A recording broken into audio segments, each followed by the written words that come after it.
welcome.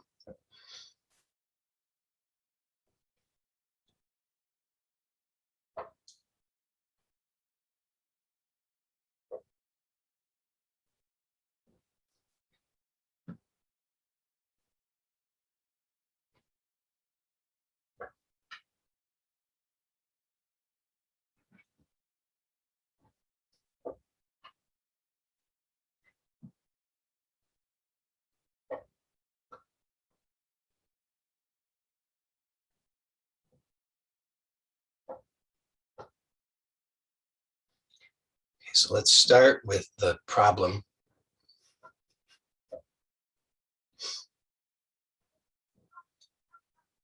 It's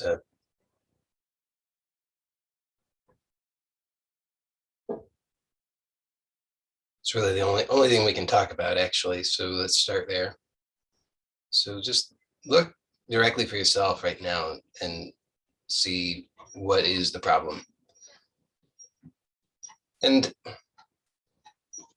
of course, you are you know too much.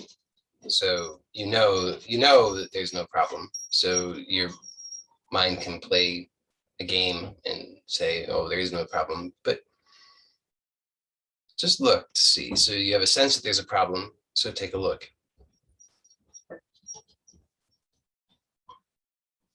Just as if you didn't know too much.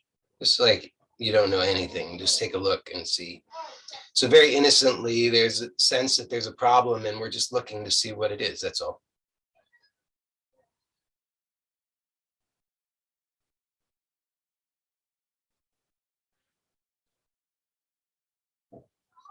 So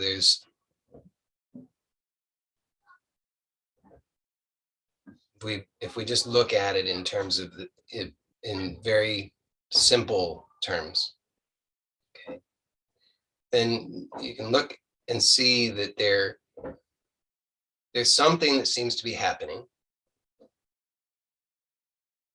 And then and we could argue about what that is. We spent a lot of time trying to figure out what exactly it is. But here, actually, we'll just keep it very simple. Just notice there's something that seems to be happening. Don't even actually have to care what it is. So you could have ideas about it. You could think it's a feeling. You could think it's a thought. You could think it's about somebody else. You could think it's about your ancestors. You could think it's about your future. You could think it's about any whatever. You have all kinds of ideas, or you have no idea. Doesn't matter.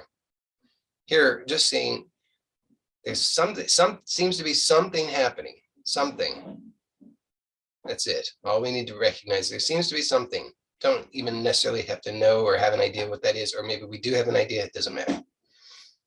And then there's a sense that whatever this is, again, we don't have to know what it is, or we have an idea, we don't have an idea. It doesn't matter, but there's a sense that whatever it is should not be.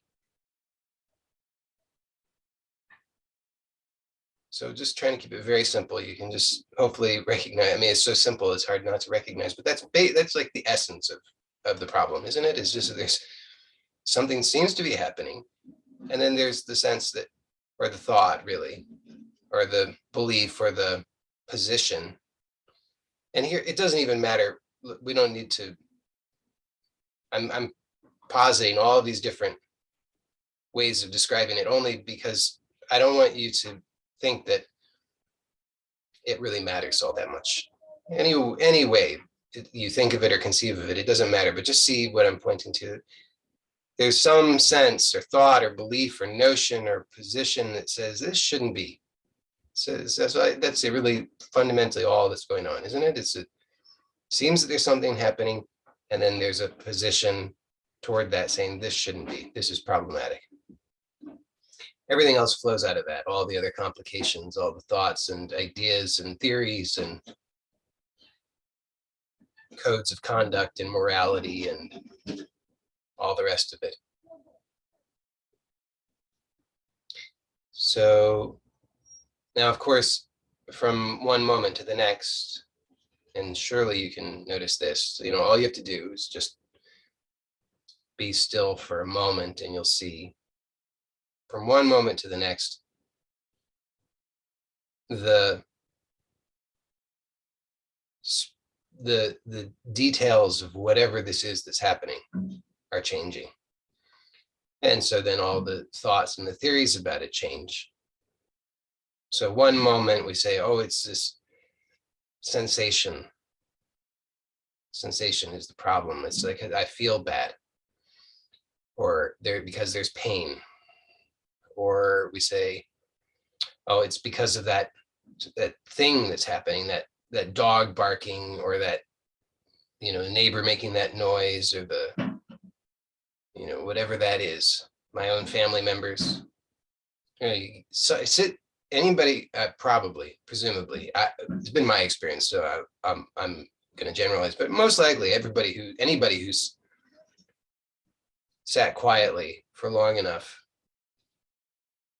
truly quietly, has had this experience of even your own inner subtle sounds become troublesome. Even that these bizarre inner subtle sounds that you otherwise don't pay any attention to, but all of a sudden then they start to be the problem. So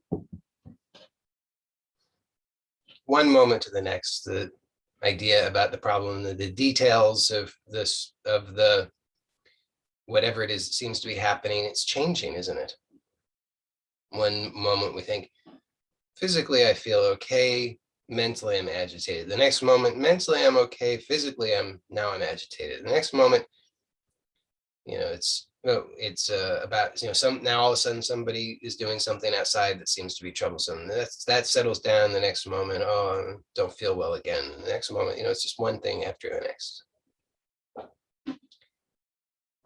So superficially, it seems to be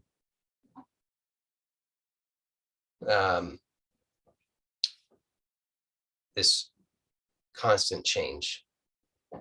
And so we never really can put our finger on it. Not long enough to really resolve it. Or if we seem to be able to do that, by the time we resolve it, the next thing is crept up. So that's why I'm saying, let's just look at it very simply. Take away as much of the complexity as possible, and just recognize that regardless of any of the rest of it, if we really strip it down to the bare essentials, it's just that there seems to be something happening, and then there's a position taken that shouldn't be. Now, if we can recognize that, then of course, most likely, I hope everybody here has had has had occasion to recognize that sometimes some of the things that you imagine are problems are not. And so there are some things that are, let's say, relatively easy to see through. For example, maybe, and it will be different for each person, but maybe, for example, there's somebody calls you a name, you're all worked up about it, but you sit quietly and you just observe your own experience, and you notice, I'm just, there's nothing outside of me that's really causing this problem. It's being stirred up from within. And it's really just some false attachment to some idea of myself, and, okay. And then you just get right down to it, and you just, let it go.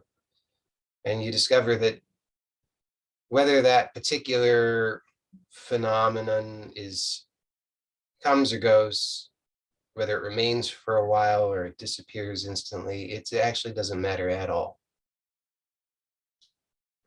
So with enough, this is why inquiry has to be a living thing, because it has to be that we just keep meeting whatever's happening. And as we're meeting whatever's happening, we're discovering the transparency of what is and of ourselves. And so then there's this freedom that's revealed in that. And so with these so-called little things, or things that are easy for us, then I certainly imagine and hope for everybody here, you can recognize what I'm speaking about. You've had this experience repeatedly where you're worked up about something and you just are still and quiet and observing, not trying to fix it, not trying to change it, but just open, observing, quiet, still. And there's a revelation of transparency and of freedom. And so then what happens is the more continuous and the more alive this inquiry is, the more becomes transparent. So then what happens is there's so much that's easy and transparent after a while. And you would think, oh, well, that sounds wonderful. Give me that. I'll sign up. Where, what do I have? How much does it cost me? I'll do that. So that, but for those of you who've, you already, why I'm laughing, because you already bought that sales pitch and you've gone in all the way on it. And then you discover what I'm speaking about is absolutely true. More and more becomes transparent. But what also happens is that there's so much that's sticky. And not only that, but so much more that is seen. And so much more, just it's like you start to get this sense of, when will it end? It's never ending. It's just ongoing, and it seems to be growing.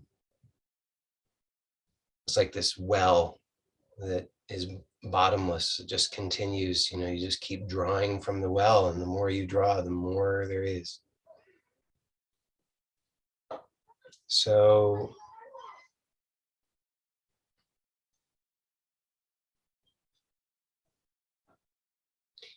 again, we want to simplify, because if what happens is we tend to overcomplicate. We tend to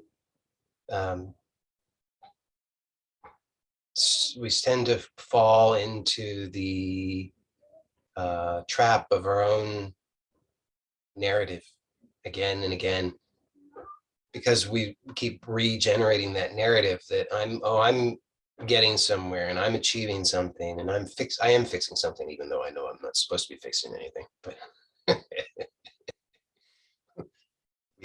we're very good at that.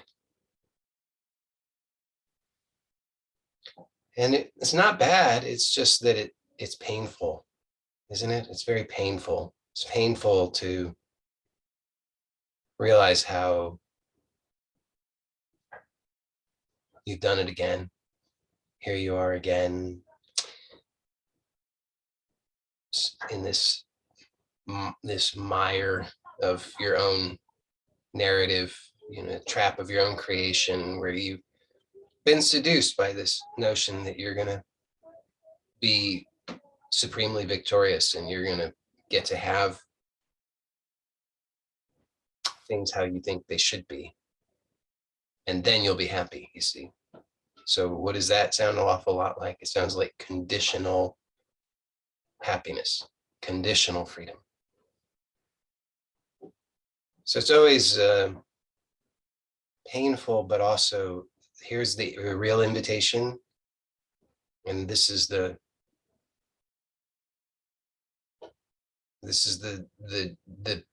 real meat of it. This is what I want you to receive, is that this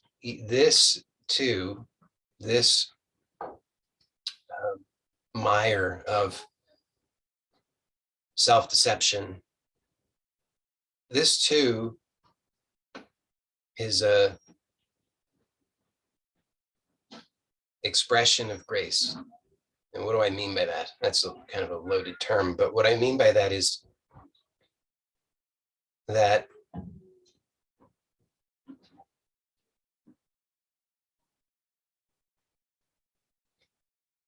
that freedom alone is the truth. So freedom alone is nothing else. Nothing else. Nothing can oppose it because there is nothing other than that. You are that. Now, of course, you've heard that before, so that's not particularly useful, but just understand that that's how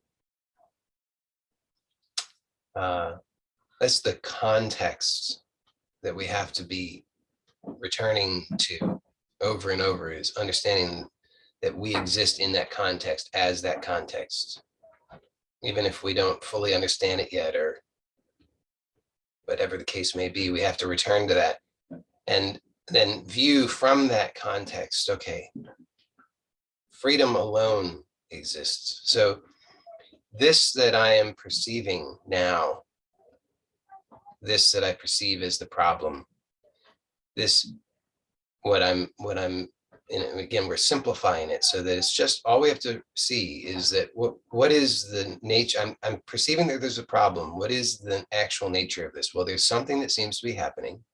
I have an idea about it or I don't have an idea about it. Doesn't matter. So all I have to just recognize is something seems to be happening. That's it. And then there's a position taken that this shouldn't be. Whatever this is bad, wrong, problematic, shouldn't be. It shouldn't be like this. So if we can just recognize that simplicity, just to see that's what's going on. Now, then we take a step back and recognize this is all happening in the context of supreme freedom, that freedom alone is. So even this, which is appearing as a problem, is only that. And that's puzzling. How could that be?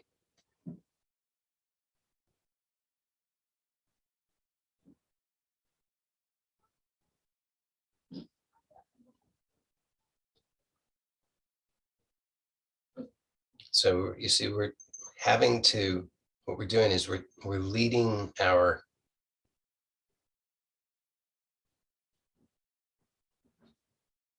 conditioned mind, so to speak, to the edge.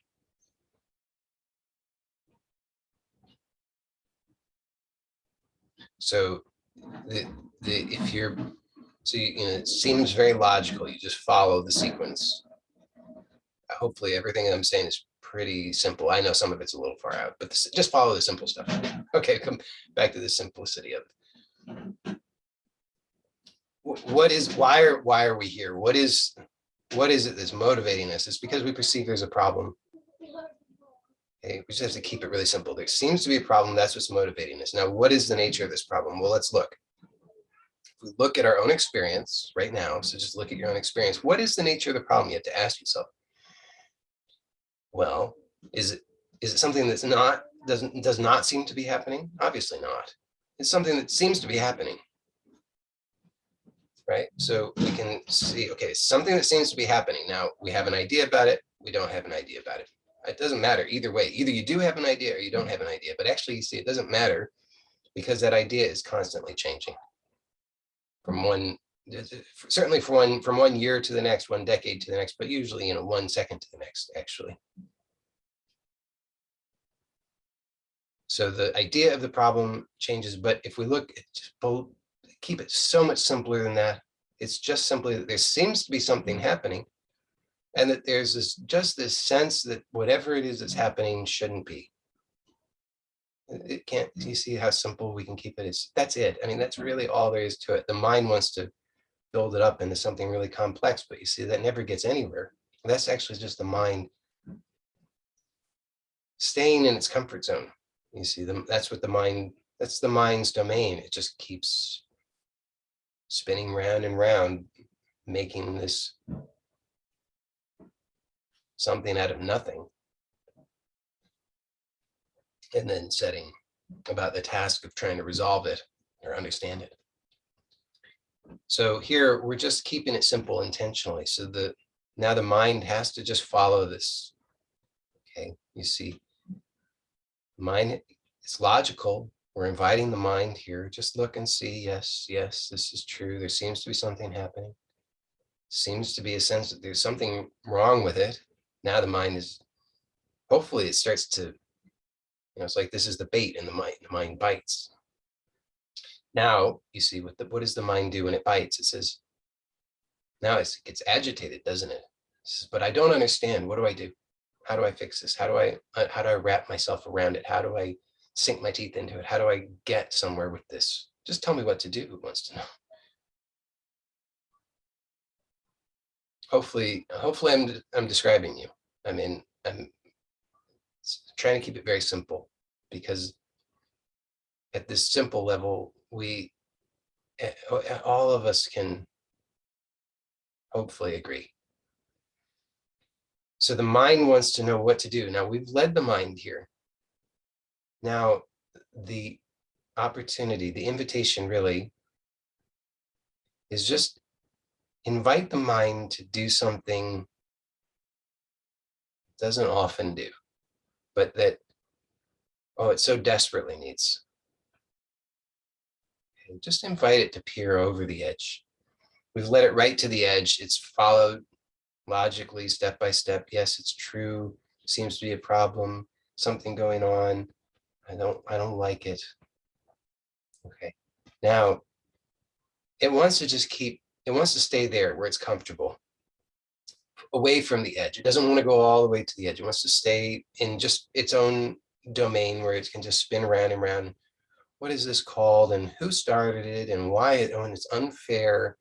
And why me and poor me? And I've tried so hard and nothing seems to work. And that one thing did work, but that didn't work all the way. And now I don't think anything will work. And tomorrow seems miserable and bleak. And I can't even think about that. Oh God, 5 minutes from now, I don't think I can do that. And on and on and on. That's its domain. But don't go there. Just take one step further to the edge and just invite the mind. Now look right over the edge. See what is actually here.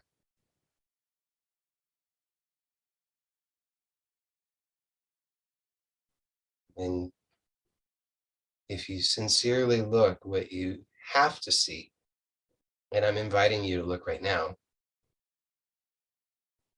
I have to remind, let's say myself of that. I mean, just remind all of us of that, because otherwise we put it off, right? But just look now. What do you see?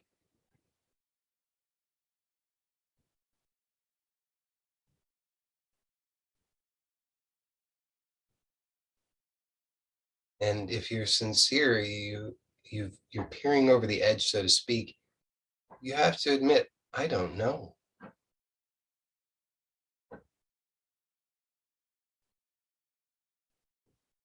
Now, just let yourself and let the mind continue to peer over the edge in this way, so that, and it can be maybe a little bit, maybe you get a little bit of vertigo. That's a positive sign. If you don't get vertigo, that's okay too. But if you start to feel a little, butterflies in the stomach, uncertain, unsettled, you're not sure, where am I standing? How do I get something? How do I figure out where I am? And all that, that's wonderful. Let yourself just keep peering over it. Let that vertigo overtake you. And notice all of the attempts to grasp, to cling, to stabilize, to get something, to understand something, to figure out, see all the effort, all the scrambling, all of that is happening. And just be here. So you don't need to do anything about it one way or the other. Just observe it, just notice it. There it is. And see how uncomfortable it is to give in to the compulsion to do something, to contract, to grasp, to figure it out, to understand. See how that's so familiar and habitual but it's actually so exhausting. So just be willing, just to observe, and in that observing, do nothing. Don't do anything at all.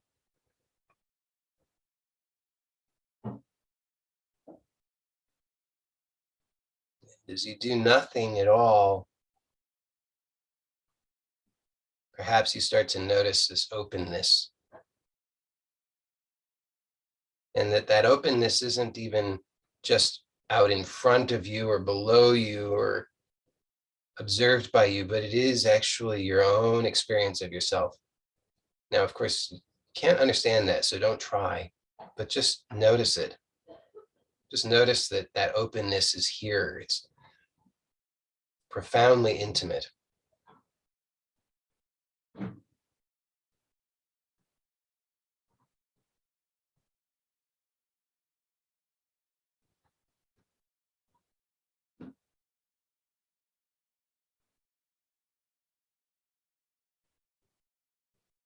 So now,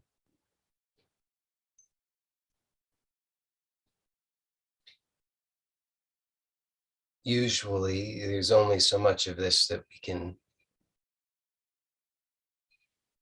take in one go. It's like you're full, you're satiated, you had your meal, and that's it. So don't push, don't strain. If it becomes uncomfortable, don't force anything. Be gentle with yourself. The gentler you are, I would say gentleness and persistence are the greatest allies. If you're persistent and gentle, nothing can stand in your way. So don't ever force it. If you force it, it will be agitating. Now, this openness, and that's just a word, so don't get hung up on the word, but this openness is the same as freedom, you see. And isn't it interesting that as long as you're looking, I'm certain, if you're sincerely looking, you can recognize that this openness, this freedom is it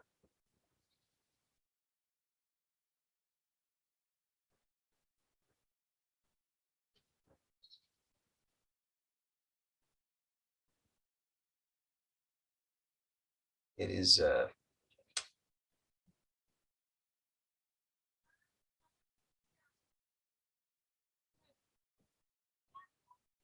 takes everything. It's the remedy for everything. It's the source of everything.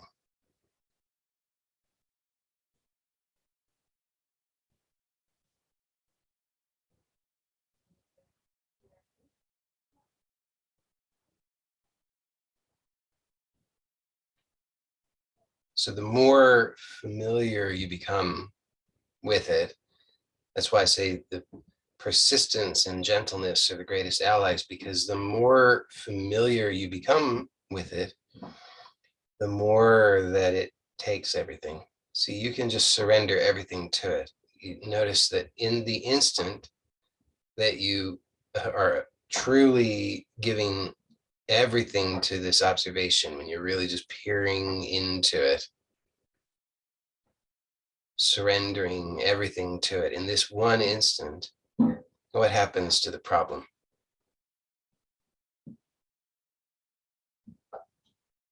Hopefully you notice there's no problem. The problem vanishes because the problem is taken completely by this. Every sense of separation, actually, if you're really observant, you'll notice every sense of separation, every false distinction, it all is taken by this. So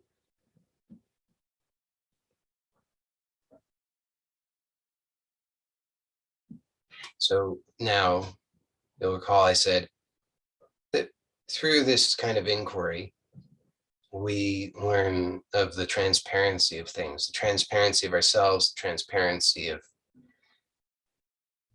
all the phenomena. And it usually starts with the things that are easier, relatively easier for us. But then there are these things that are sticky, that are seemingly more difficult, where we say, no, I think that seems very real. I don't know how to, that seems to be a genuine problem that's oppressing me, that I have to do something about. It's fine. It's not a problem. But you just see that the actual remedy remains the same. Because if you just in this one moment, regardless of how big, sticky, difficult, whatever the problem seems to be, just for one instant now, as you just surrender to this openness. And just to be clear, when I say openness, I'm just talking about the openness of no mind, the openness of not knowing. It's not a particular state. It actually transcends state because it's available and accessible and real regardless of the state. So don't get hung up on a particular state. But you just notice that this not knowing, this openness, this spaciousness, this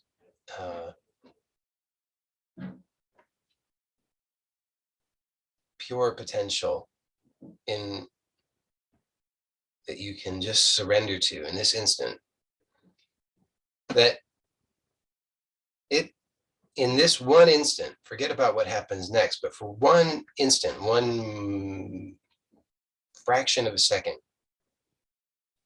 notice what happens to the problem, however big the problem is, however difficult the problem seems to be. In this one split second, notice what happens. So you just give yourself surrender to this openness.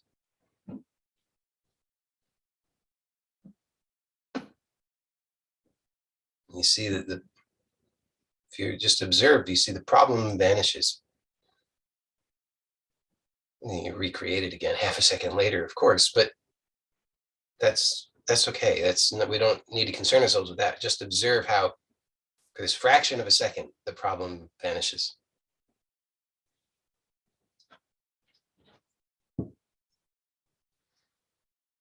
So now we can notice something, which is that these problems, all of the problems, if they can vanish, which they do, and by the way, this is really valuable to observe this in the waking state, but also notice that what I'm pointing out here is not something all that unusual. It happens, actually it happens all the time, even in the waking state, we just don't notice it. But we can also, everybody can notice that when upon sleeping, all the waking state problems disappear. So this happens all the time. So now we can look to see, well, isn't that fascinating that the problem can disappear and then reappear?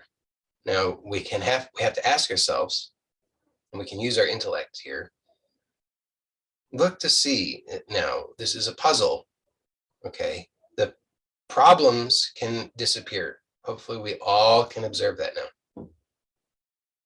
You see that for a half a second, a minute, 5 minutes, the problems can disappear. Now, and I'll get to this in a moment, how long the problems disappear really depends on the conditioning of the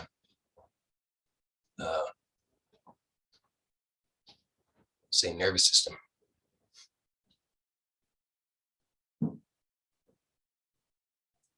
So now, but you can see they vanish, they disappear in sleep, they disappear from one moment to the next if we just observe in the waking state.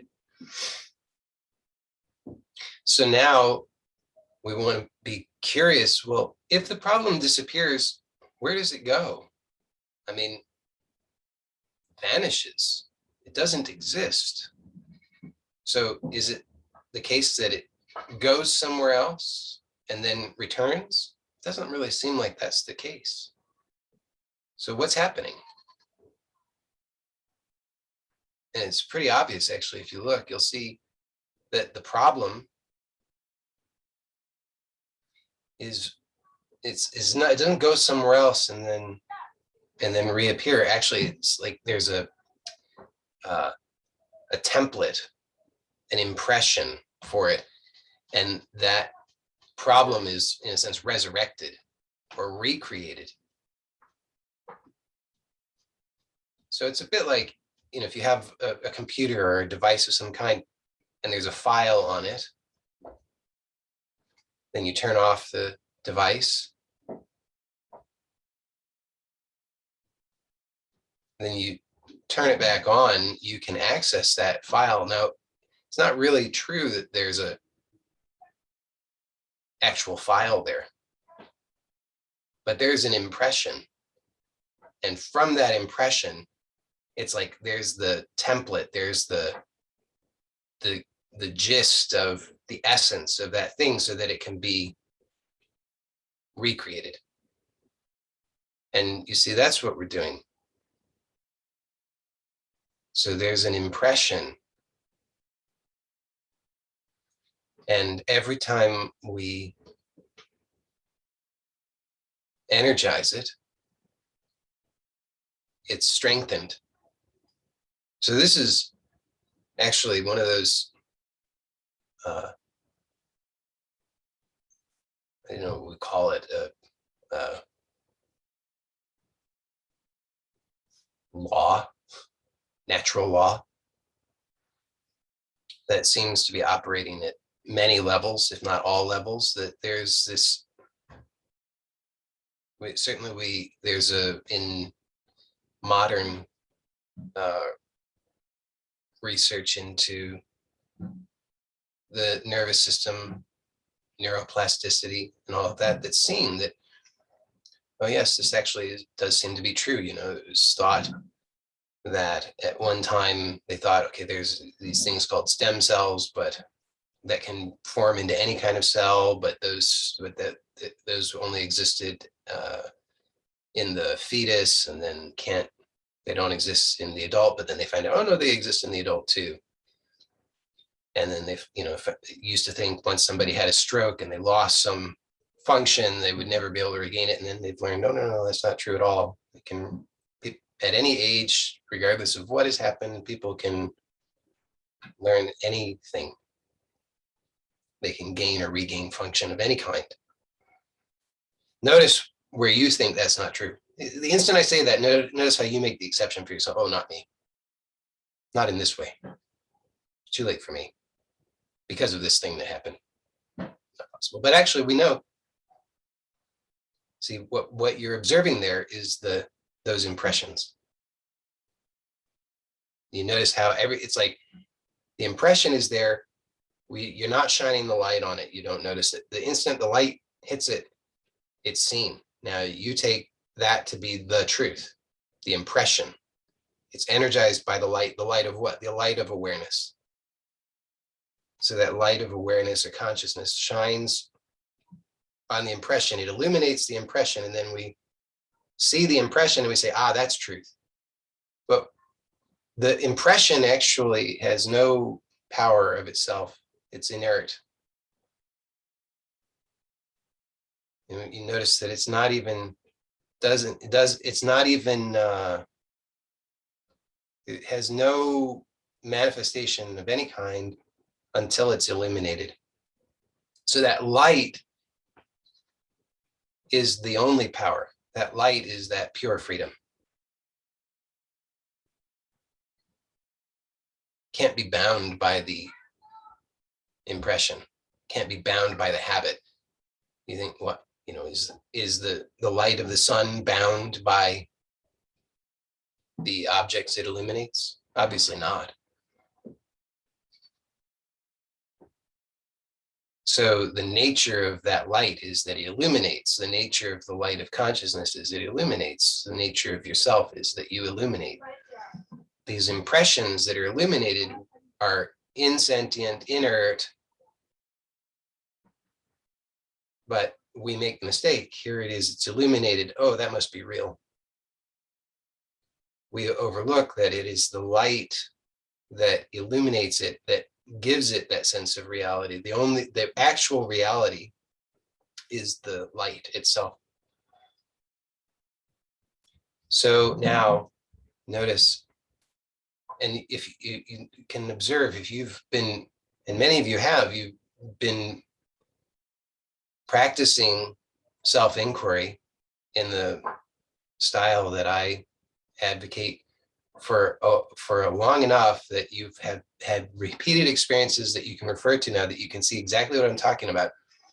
Notice how over the time that you have been inquiring in this way,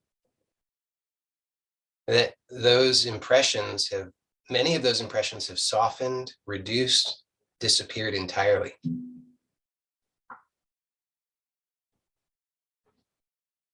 How?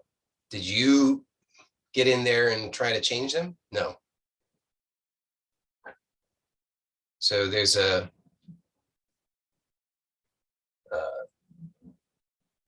this idea, it's Hebb's law or something like that. It's that neurons that fire together wire together. So the idea here is that through this, so how do things fire together? What is that fire? That fire is that light. That light, what is the source of that light? It is light itself. What is that light itself? It is this openness itself. It is pure consciousness. It's you. And so at that pure light, where it goes, the sequence that it takes, the direction that it takes, if that is repeated, then that pathway becomes stronger. And so, and there's a physiological correlate which has been observed, which is, and that's the Hebb's law or rule or whatever it is, which is that there are pathways, neural pathways that are formed and strengthened and reinforced that structure the nervous system to support particular modes of perception, particular function. So it's like one of those common sense things. We know that if you do something every day, if you practice it, you will get better at it. Whatever it is, anything. You might not be the world's best, but relative to how your skill at it yesterday, if you keep practicing today, you will have more skill. And 5 years from now, you will have much more skill, as long as you persist in that. Well, now you see what's happening. Just see what's been going on.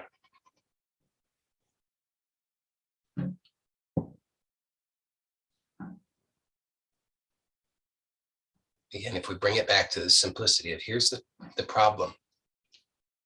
Well, what is that problem? The problem is something seems to be happening, and a notion that this shouldn't be happening. There's a problem. So something seems to be happening all the time. Something seems to be happening, doesn't it? And notice how this sense that this shouldn't be, that there's a problem, it's insidious. Over time, it just expands and creeps into every area of your life, so that after a while, everything is a problem. Life itself is a problem. You are a problem. Everything is a problem, at least a little bit. Why? Because this impression of the problem, that this shouldn't be, has been repeatedly energized.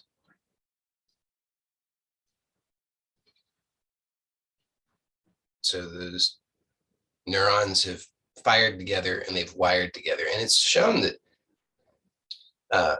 there are parts of the brain that are seen to be, let's say, inherently specialized, or that's how the brain develops. But actually, that those parts of the brain can be recruited for whatever it is that you do the most. This is why people can be very, very specialized. But the normal human condition is fundamentally to be very specialized in one thing, which is problem, perception of problem, so that it colors everything. Now the whole brain, the whole nervous system is taken over by this. So now you see how this becomes, and I've talked about this so many times, it becomes a vicious cycle, because now that that's already in place, the tendency will be for it to continue to strengthen. We play to our strengths. So that's something we're already skilled at. It's a terrible skill, but nervous system doesn't differentiate. So terrible or not, that's just that's the skill. And so it tends to continue to be reinforced. Now, why do I continue to point out this open freedom? Because, as I've said, it's the antidote. It's the one true remedy. Why is that? Because as you surrender, so we want to know, how do I fix the problem? Well, every time we try to fix the problem, we're reinforcing the problem. Why? Because if we start from the assumption that there's a problem that needs to be fixed, we're reinforcing that pathway. That's why I say it's like trying to pull yourself up by your bootstraps. It will never work. The more you'll just become stuck in the mud more and more and more and more. It's like quicksand. The more you struggle, the more you get sucked in. So any attempt to fix the problem will only reinforce the problem. Even if and this is amazing, even if you think you're successful, for a while you might think you're successful, but it will come out another way. You've seen it. I know you have. I mean, it's like you can't escape this. So the one true remedy is what is prior to the perception of the problem, prior to that impression. And so we have to get before that. Well, what's before that? You are openness, consciousness, awareness, freedom, that pure light. And of course the mind says, but I don't know what that is. Yes, of course the mind doesn't know what it is. So that's good news. When you see, and this is now the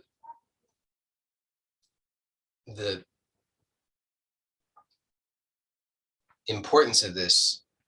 There's no way to emphasize the importance of this enough, because it is when you see this, which I hope you do, because it's so, I'm trying to keep it simple. I'm not doing a great job, but you try to see when anything that you do to fix the problem will only make it worse. Then when that's clear, you know that what I'm saying is true, that there's only one remedy.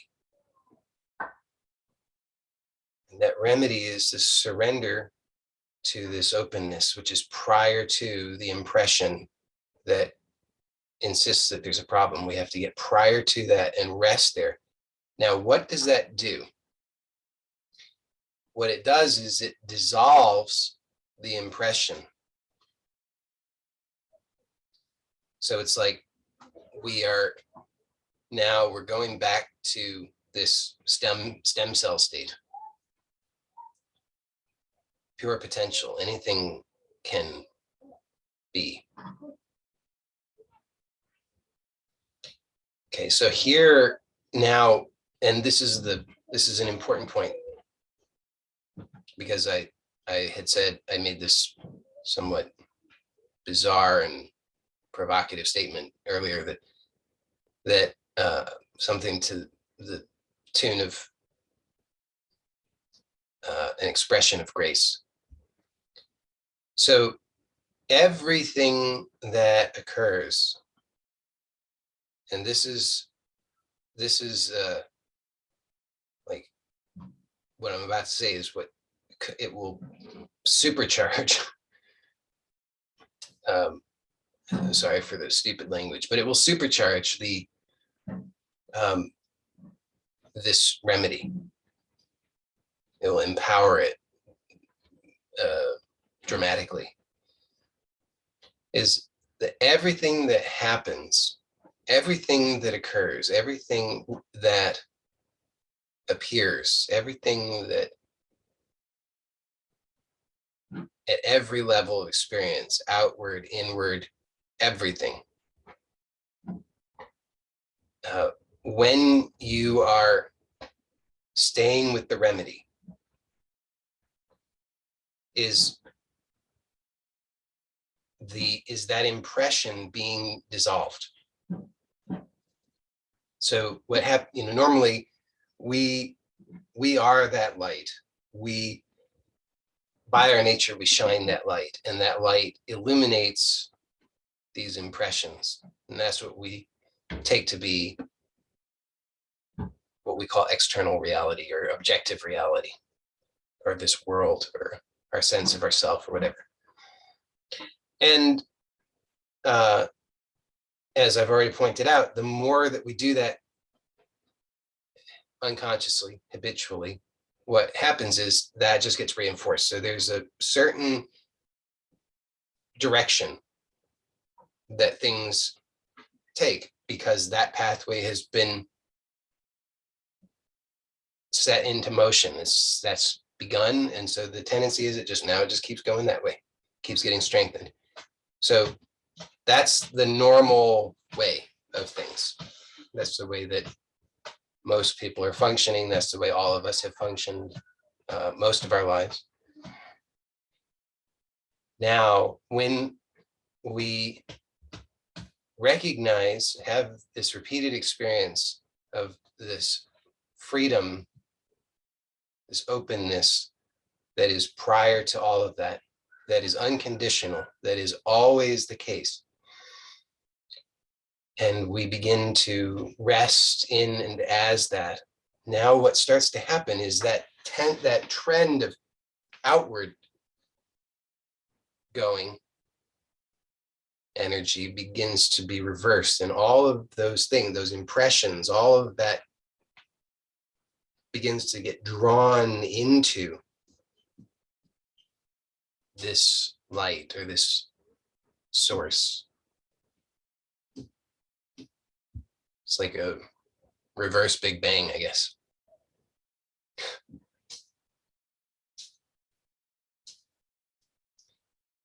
And it's all being drawn into it. And this is why I pointed out, and just notice again right now, just for an instant, you just let go, peer over the edge, just surrender completely for just an instant. Again, you notice that this openness takes everything. No matter how big, no matter how seemingly problematic, no matter how scary, it's all effortlessly taken in, devoured by this light. So now, remember I said this is really incredibly powerful what I'm pointing out here. Because when you get this, you see how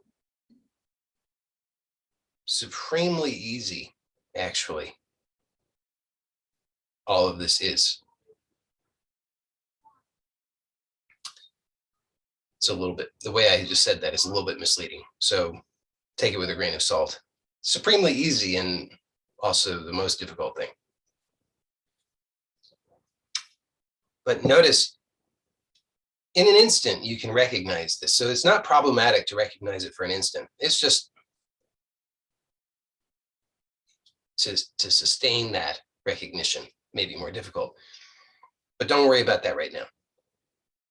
Just, it's enough just to recognize it for this instant. And remember what I said, gentleness and persistence is very important, because if you push too hard, you're dealing with this, like, the primal energy of the universe. So you burn yourself out. So, be gentle. You got all the time in the world, actually. So better to be, I know it seems all very urgent. I really do understand that, but gentle persistence. Okay. But see, in this one instant, that it takes everything. It just takes everything, whatever you are willing to surrender to it. So now, kind of just do the math on this, and you see that everything that you perceive, your outer world, your inner world, other self, all of it, everything, the circumstances, the events of your life, all of it, the feelings, the thoughts, the memories, everything is illuminated by this light. It is not anything other than this light, but it is light that is, and this is just a way to describe it, but it's like light that is projected. So that's all that's happening. Now, in this instant, as you surrender, you allow whatever is happening, you just let it be taken by this openness. It's like all of that is being sucked in and returned to the source. And it's like the hottest fire. I mean, it just incinerates everything. So effortlessly, it's all taken by this. Just notice that directly in your own experience. So I'm using metaphor to point out the experience. You understand it however you understand it. It doesn't matter, but just notice what I'm pointing to. It's actually accessible to you in your own direct experience. Now, see what this is why I say do the math on it. You just see everything that you experience is only that light projected. As you surrender now, all of that is dissolved in the source. So whatever happens, and here's the real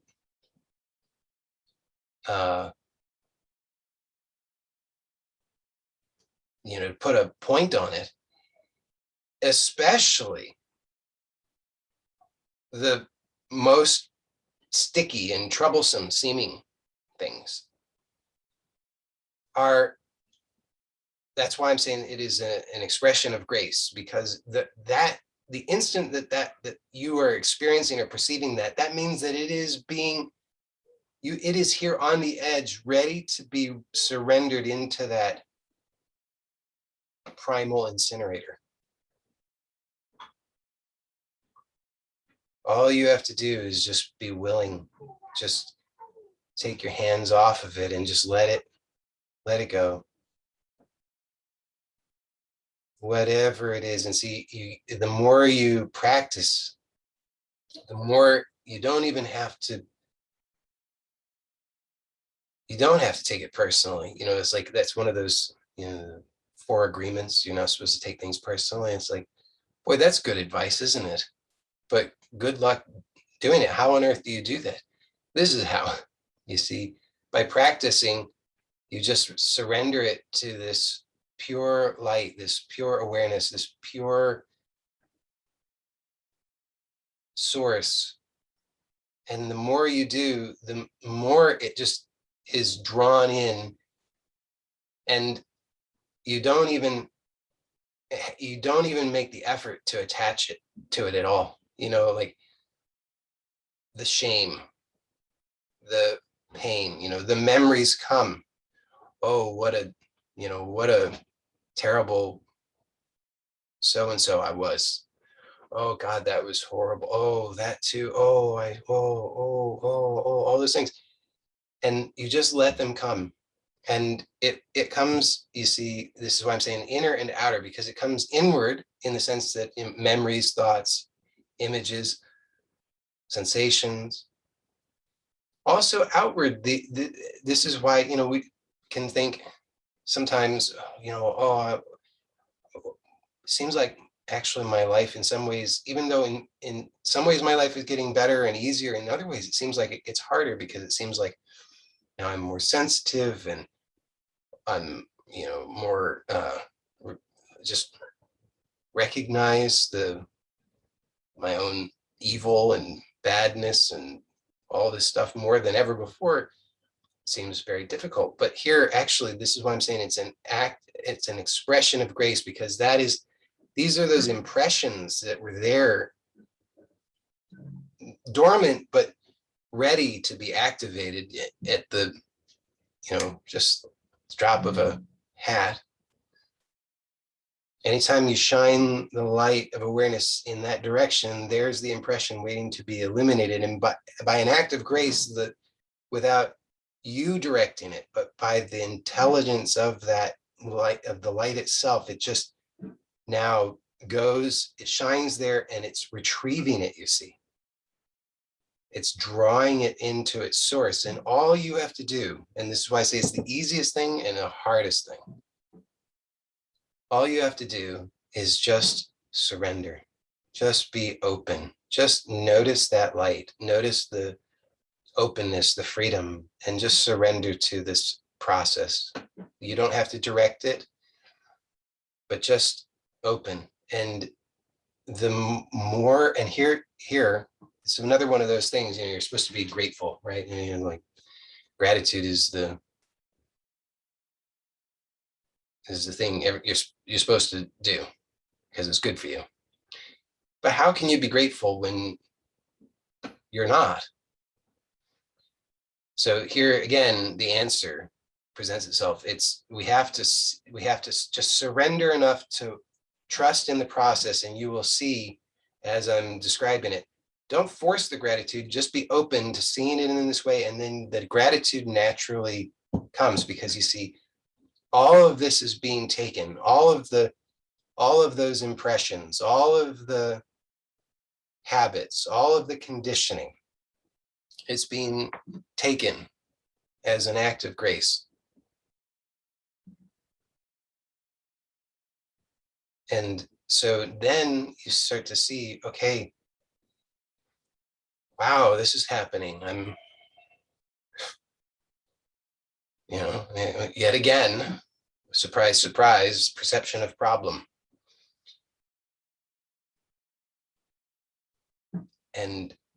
But what happened, it's not necessarily going to happen instantly, but as you just explore in this way, what will start to happen is all of that's happening. That you're triggered, there's the reactivity, there's that tendency toward, oh, this is a problem, this shouldn't be. I'm bad, they're bad, it's bad, life's bad, it's all unfair, why is this happening to me? And yet simultaneously, there's this little recognition and this blossoming of gratitude. Thank you for taking this too. I could never figure this out. I could never solve this problem. Why? Of course, because every time I tried to solve the problem, I was reinforcing the problem. But blessedly, by an act of grace, somehow this has occurred, that it's all being reversed. It's all being now taken, lifted from me. I don't have to solve the problem. All I have to do is surrender. Just allow the process to occur.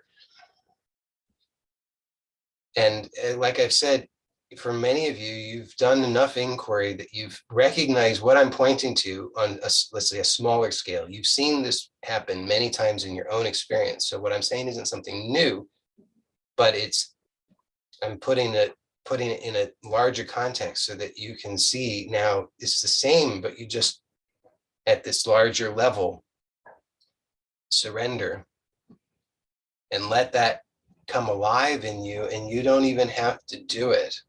Just recognize that every time that you've tried to fix the problem, you've failed, and worse than that, you've made it worse. And now, finally, and I say it's an act of grace, but also because you were willing, you did, this is not to puff up your ego with pride, but just to tell the truth that you did the steps. You were willing. You've been willing to be truthful and to be humble enough to see this play out in your own life, to get to the point where you're now at the edge and you're willing to see, yes, every time that I tried to fix it, it didn't work. But when I was willing to surrender, when I was willing to trust, even a little bit, then the remedy appeared and the remedy worked and I was liberated. And so now you see that, and then you just surrender at a larger level and just let your life be that act of grace, so that everything, you just take your hands off and everything is just a reminder to surrender, just to be present and welcome it all.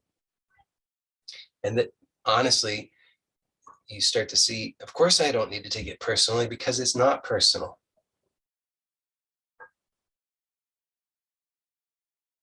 By taking it personally, I just am back in the same pattern of this is a problem and I need to fix it. But if I just recognize the truth of it, which is